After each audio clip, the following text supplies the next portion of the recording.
जरा सोचो आपको एक ऐसी गोली मिल जाए जिसे खाते ही आपका दिमाग फुल पावर पे चलने लगे। कुछ ऐसा ही होता है हमारी आज की कहानी में। कहानी की शुरुआत एक ऐसे घर से होती है जहां दो लोगों की लाश पड़ी हुई थी और ठीक उसी वक्त कोई आदमी उस घर के दरवाजे को जोर जोर से पीट रहा था। वहीं दूसरी ओर एडी नाम का एक आदमी अपनी छत के बिल्कुल कोने पर खड़ा था कि तभी उसे बगल के घर से दो गोलियां चलने की आवाज सुनाई दी और अब कोई उसके दरवाजे पर जोर जोर से चिल्ला रहा था। इसके बाद हम एडी की जिंदगी में 1 साल पीछे जाते हैं। उस वक्त वो अपने आप को एक राइटर बताता था और अक्सर दिन के समय किसी बार में बैठकर लोगों के साथ शराब पिया करता। पर जब राइटर साहब ने घर जाकर अपनी नॉवल लिखने की कोशिश की तब उससे एक शब्द नहीं लिखा गया और इसीलिए वो दोबारा शराब पीने के लिए बार में चला गया। हार मानने के बाद जब एडी वापस घर जा रहा था तो उसकी मुलाकात अपनी पिछली पत्नी मेलिसा के भाई वर्नॉन से हुई और थोड़ी देर तक आपस में बात करने के बाद वर्नॉन ने एडी को साथ शराब पीने के लिए तैयार कर लिया। जहां बातचीत के दौरान वर्नॉन ने एडी को बताया कि वो उसकी नॉवल लिखने में मदद कर सकता है, जिसके बाद उसने एडी को एक बहुत ही महंगा ट्रक दिखाया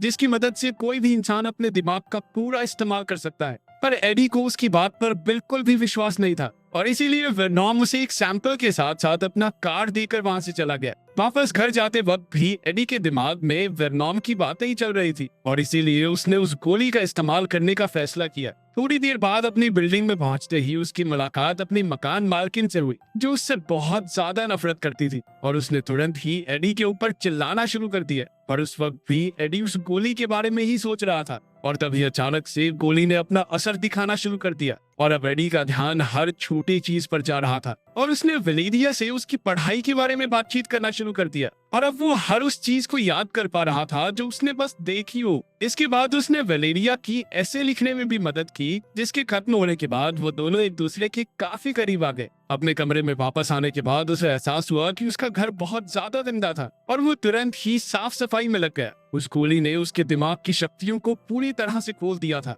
और अब वो जानता था कि उसे क्या करना चाहिए, इसीलिए वो तुरंत ही अपनी नॉवल लिखने के लिए बैठ गया। अगली सुबह जब उसकी आंख खुली तो वो जानता था कि ड्रग का असर अब पूरी तरह से खत्म हो गया था, लेकिन अब भी उसके पास वो पेजेस थे जो उसने रात को लिखे थे और वो इन्हीं अधूरे पन्नों को लेकर अपने पब्लिशर के पास पहुंच गया और उसने जैसे तैसे पब्लिशर को उन अधूरे पन्नों को पढ़ने के लिए मना लिया। और जब वो घर आया तो उसके पास पब्लिशर की पहले ही 3 मैसेज आए हुए थे जिनमें वो उसकी तारीफों के पुल बांध रहा था कि क्या लिखते हो तुम। ये सुनकर एडी बहुत खुश हुआ पर पब्लिशर से बात करने से पहले उसने वर्नॉन के पास जाने का फैसला किया। वर्नॉन अच्छे से जानता था कि एडी वहां पर क्यों आया था पर उसे ड्रग देने से पहले उसने एडी को अपने कुछ छोटे मोटे काम निपटाने को कहा। पर जब वो बताए हुए काम खत्म करके वापस आया तो उसने देखा कि वर्नॉन के घर का दरवाजा खुला हुआ था और वर्नॉन सोफे के ऊपर आराम से बैठा था और जब उसने पास जाकर देखा तो उसे पता चला कि सोफे के ऊपर वर्नॉन की लाश पड़ी थी। एडी बहुत ज्यादा डर गया और उसने तुरंत ही पुलिस को इसके बारे में बता दिया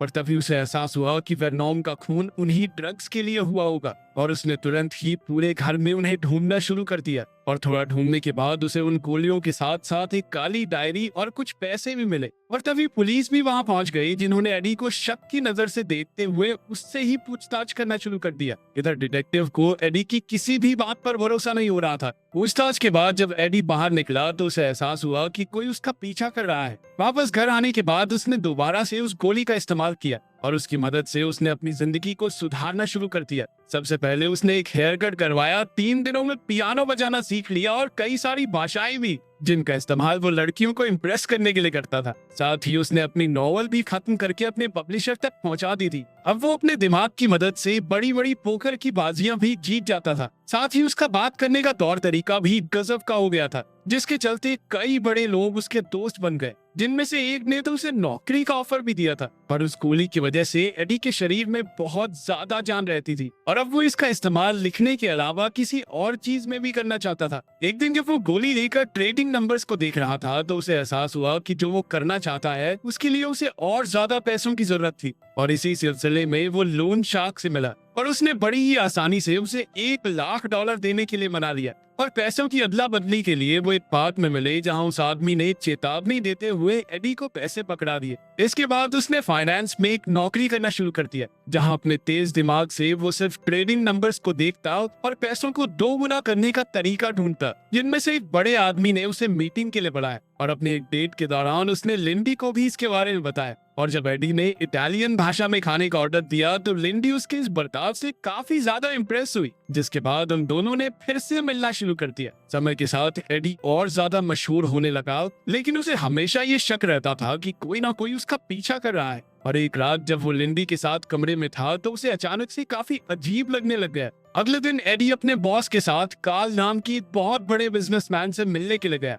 जहां उसने कार्ल को अपनी काबिलियत के बारे में बताकर इम्प्रेस करने की कोशिश की। और वापस घर जाते वक्त गाड़ी में कार्ल ने एडी को कुछ फाइल्स देकर उन पर उसका सुझाव मांगा। और गाड़ी रुकने पर एडी ने कुछ ऐसे सुझाव दिए कि कार्ल ने खुश होकर उससे दोबारा मिलने का फैसला किया। पर एडी के अंदर अभी भी बहुत ज्यादा जोश था और इसीलिए उसने घर जाने की बजाय थोड़ी देर बाहर ही समय बिताने का फैसला किया। और तभी उसे दोबारा से अजीब सा लगने लगा, जिसके चलते उसने भागना शुरू कर दिया और भागते भागते वो एक बार में पहुंच गया, जहां शराब पीने के बाद वो एक लड़की के साथ था और थोड़ी ही देर बाद एक होटल में किसी और लड़की के साथ। और इस दौरान उसे ऐसा लग रहा था कि शायद कोई उसका पीछा कर रहा है और इसी चक्कर में उसकी कुछ लोगों से हाथापाई भी हो गई, जिस दौरान उसे एहसास हुआ कि उसने टीवी देखते देखते लड़ना सीख लिया था। एडी ऐसे ही भागते भागते एक छत पर पहुंच गया, जहां पहुंचकर उसे एहसास हुआ कि उसे अपने पिछले 18 घंटों का कुछ भी याद नहीं था। और अगली सुबह जब उसकी आंख खुली तो वो बहुत ही बेकार महसूस कर रहा था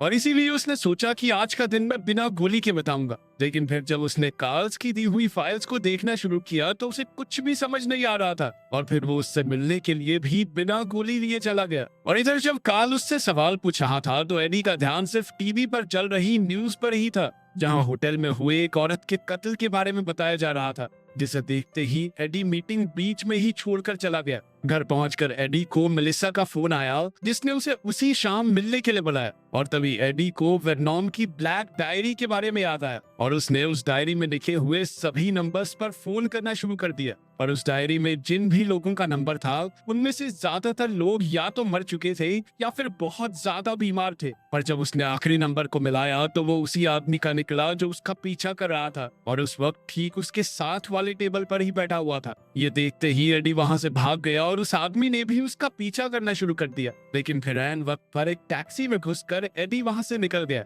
इसके बाद वो मेलिसा से मिला, जिसने उसे बताया कि वो भी उस ड्रग का इस्तेमाल कर रही थी और उसे छोड़ने के बाद उसने बहुत ही मुश्किल से अपनी जान बचाई है। वो जानती थी कि एडी भी उस गोली का इस्तेमाल कर रहा है और इसीलिए उसने एडी को सावधान रहने के लिए कहा। घर जाते वक्त एडी की हालत और ज्यादा बिगड़ रही थी और उधर लोन शार्क पहले से ही उसका इंतजार कर रहा था। जब एडी बैंक से पैसे निकालने के लिए अंदर गया तो उस आदमी ने ड्रग की आखिरी गोली को इंजेक्शन की मदद से ले लिया और एडी के वापस आने पर उस आदमी का कहना था कि उसे अपने अंदर कोई खास बदलाव दिखाई नहीं दे रहा। लोन शार्क को उसके पैसे देने के बाद एडी लिंडी के ऑफिस गया, जहां वो अचानक से नीचे गिर पड़ा और उसने लिंडी को तुरंत ही सच्चाई बताते हुए उसके घर जाकर ड्रग्स लाने को कहा। एडी की बात सुनकर लिंडी को वो गोली मिल तो गई थी, पर वापस ऑफिस आते वक्त एक आदमी उसका पीछा कर रहा था और जब उसकी कैब जाम में फंस गई तो वो आदमी तेजी से उसकी ओर बढ़ने लगा। एडी ने तुरंत ही उसे वहां से भागने को कहा, जिसके बाद उस आदमी ने भी उसका पीछा करना शुरू कर दिया।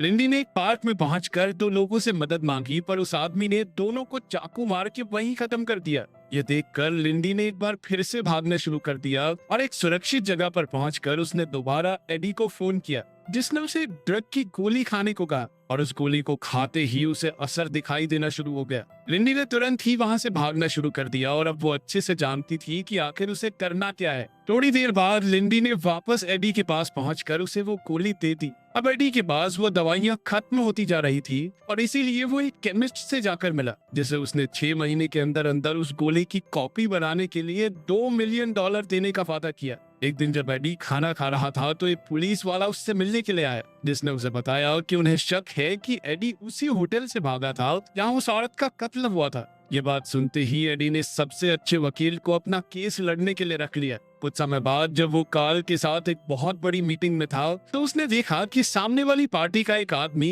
एंड वुड काफी ज्यादा बीमार था और इसीलिए उन्होंने अगले दिन कॉन्ट्रैक्ट साइन करने का फैसला किया। मीटिंग के बाद जब एडी अपने घर पहुंचा तो वो पूरी तरह से बिखरा हुआ था, इसीलिए उसने एक बड़ा घर खरीद लिया जो हमने कहानी की शुरुआत में देखा था। उसी शाम एडी की मुलाकात एक बार फिर से लोन शार्क से हुई, जो पूरी तरह से बदल चुका था और उसने एडी को अपने लिए और ड्रग्स लाने को कहा, वरना वो पुलिस केस वाली बात कार्ल को बता देगा। अगले दिन एंट वुड कॉन्ट्रैक्ट साइन करने के लिए आने ही वाला था और इसीलिए एडी और कार्ल बेसब्री से उसका इंतजार कर रहे थे। पर तभी उसकी बीवी ने आकर उन्हें बताया कि तबीयत ज्यादा बिगड़ने की वजह से वो कुछ दिन बाद ही उनसे मिल पाएगा। और जब वो दोनों उसकी बीवी को गाड़ी तक छोड़ने के लिए गए तो एडी ने देखा कि जो आदमी उसका पीछा कर रहा था वो आदमी एंट वुड के लिए ही काम करता था। और वो ये देखते ही समझ गया कि एंट वुड की तबीयत असल में इसलिए खराब थी क्योंकि उसे गोली नहीं मिल रही। वो तुरंत ही वहाँ से निकलकर घर चला गया। पर तभी अचानक उसके घर की घंटी बजी और उसने देखा कि लोन शार्क कुछ आदमियों के साथ बाहर उसका इंतजार कर रहा था। एडी अपनी छत के कोने पर जाकर खड़ा हो गया, पर तभी उसे याद आया कि उसने आखिरी गोली कहाँ रखी थी।